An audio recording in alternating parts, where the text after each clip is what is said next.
Hello दोस्तों, जय श्री राम।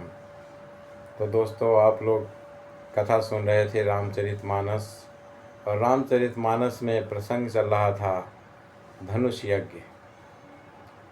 जब सारे राजा महाराजा धनुष उठा के थक लिए तो राजा जनक ने कुछ अपशब्द बोल दिए जो लक्ष्मण जी को बर्दाश्त नहीं हुए।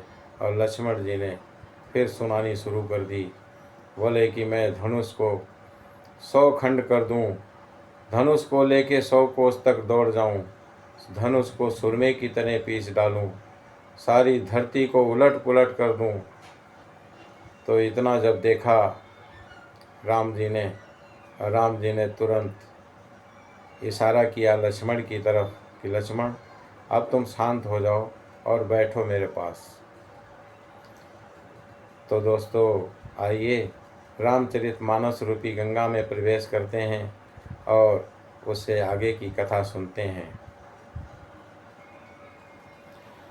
लखन सकोप बचन जे बोले, डगमगानी मही दिग्गज डोले। सकल लोग सब भूप डेराने, सियहि हरसु जनक सकुचाने। ज्यों ही लक्ष्मण जी क्रोध भरे वचन बोले कि पृथ्वी डगमगा उठी और दिशाओं के हाथी कांप उठे और सभी लोग और सब राजा डर गए। सीता जी के हृदय में हर्ष हुआ और जनक जी सकुचा गए। गुरु रघुपति सब मुनि मन माही, मुदित भय पुनि पुनि पुल काहि। सैनहि रघुपति लखनु निबारे, प्रेम समेत निकट बैठारे। गुरु विश्वामित्र जी, रघुनाथ जी और सब मुनि मन में प्रसन्न हुए और बार बार पुलकित होने लगे। श्री रामचंद्र जी ने इशारे से लक्ष्मण को मना किया और प्रेम सहित अपने पास बिठा लिया। विश्वामित्र समय शुभ जानी, बोले अति स्नेह में बानी। उठहु राम भव भंजहु चापा, मेटहु तात जनक परितापा। विश्वामित्र जी शुभ समय जानकर अत्यंत प्रेम भरी वाणी बोले कि हे राम, उठो, शिव जी का धनुष तोड़ो और हे तात, जनक का परिताप मिटाओ।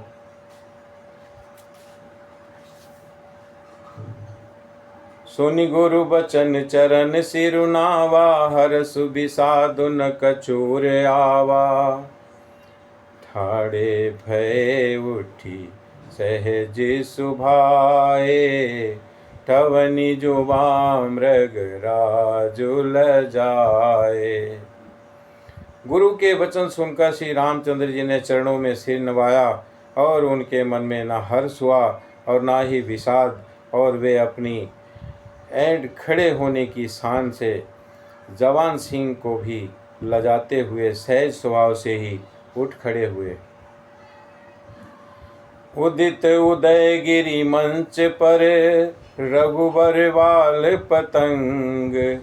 बिकसे संत सरोज सब, हर से लोचन भृंग। मंच रूपी उद्यांचल पर रघुनाथ रूपी बाल सूर्य के उदय होते ही सब संत रूपी कमल खिल उठे और नेत्र रूपी भौरे हर्षित हो गए। नृपन केरी आशा निसिनासी, बचन नखत अबली न प्रकाशी। मानी महीप कुमुद सकुचाने, कपटी भूप उलूक लुकाने।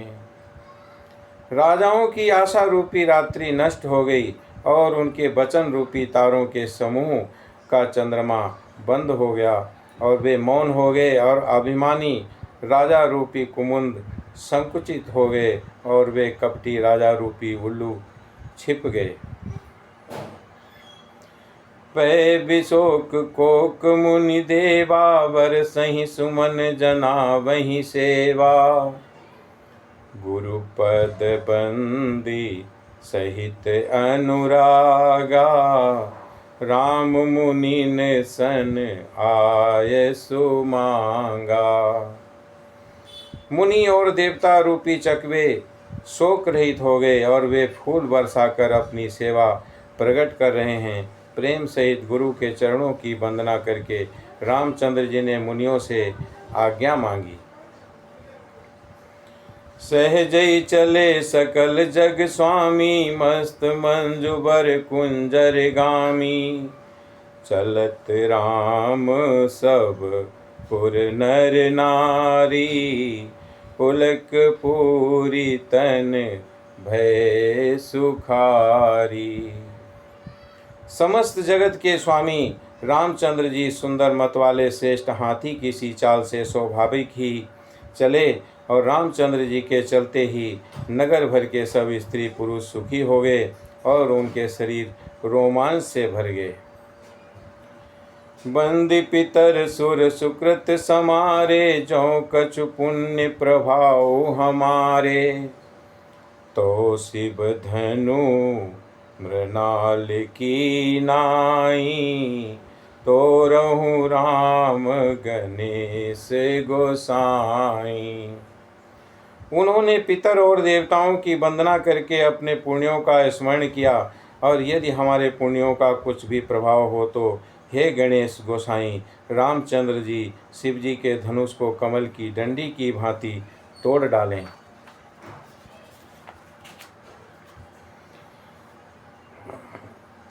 राम ही प्रेम समेत लखी, सखिन समीप बुलाई। सीता मातु स्नेह बस, बचन कहै बिलखाई। श्री रामचंद्र जी को वात्सल्य प्रेम के साथ देखकर और सखियों को समीप बुलाकर सीता जी की माता स्नेह बस बिलख कर विलाप करती हुई सी ये वचन बोली। सखी सब कौतुक देख निहारे, जेऊ कहावत ही तू हमारे। को न बुझाई कहै गुरु पाही, ये बालक असी हट भली नाही।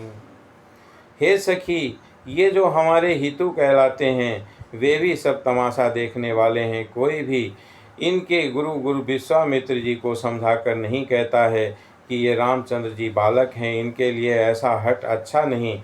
जो धनुष रावण और बाणासुर जैसे जगत विजयी वीरों के हिलाए भी नहीं हिल सका, उसे तोड़ने के लिए मुनि विश्वामित्र जी का रामचंद्र जी को आज्ञा देना और राम जी का उसे तोड़ने के लिए चल देना रानी को हट जान पड़ा। इसीलिए वे कहने लगीं कि गुरु विश्वामित्र जी को कोई समझाता क्यों नहीं है। रावण मान छुआ नहीं चापा, हारे सकल भूप करि दापा। सो धनुराज कुमर कर देही, बाल मराल की मंदर लेही। रावण और बाणासुर ने जिस धनुष को छुआ तक नहीं और सब राजा घमंड करके हार गए, और वही धनुष इस सुकुमार राजकुमार के हाथ में दे रहे हैं। हंस के बच्चे भी कहीं मंद्याचल पहाड़ उठा सकते हैं। भूप सयानप सकल सिहानी, सखी विधि गति कछु जाति न जानी। बोली चतुर सखी मृदुबानी, तेजवंत लघु गणिय नरानी। और तो कोई समझाकर कहे या नहीं, राजा तो बड़े समझदार और ज्ञानी हैं, उन्हें तो गुरु को समझाने की चेष्टा करनी चाहिए थी, परंतु मालूम होता है राजा का भी सारा सयानापन समाप्त हो गया है। हे सखी, विधाता की गति कुछ जानने में नहीं आती। यूँ कहकर रानी चुप हो रही, और तब एक चतुर राम जी के महत्व को जानने वाली सखी कोमल वाणी से बोली कि हे रानी, तेजवान को देखने में छोटा होने पर भी छोटा नहीं गिनना चाहिए। कहीं कुंभज कहीं सिंधु अपारा, सोख्यउ ससुज सकल संसारा।